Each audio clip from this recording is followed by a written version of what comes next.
তৃতীয় মালগাড়ি যেটি বড় গোপীনাথপুর স্টেশনে ঢুকছে। আপনারা জানেন যে তারকেশ্বর থেকে বিষ্ণুপুর রেল লাইনটি সম্পূর্ণ হওয়ার পথে এবং 2025 সালেই তার বৃত্ত কমপ্লিট হবে এবং বর্তমানে বড়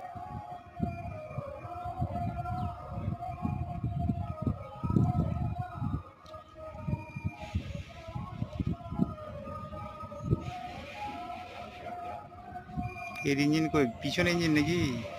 মারা পিছনে ইঞ্জিন ঠেলে ঠেলে আনছে নাহলে ব্যাগ যাবে কি করে পিছনে ইঞ্জিন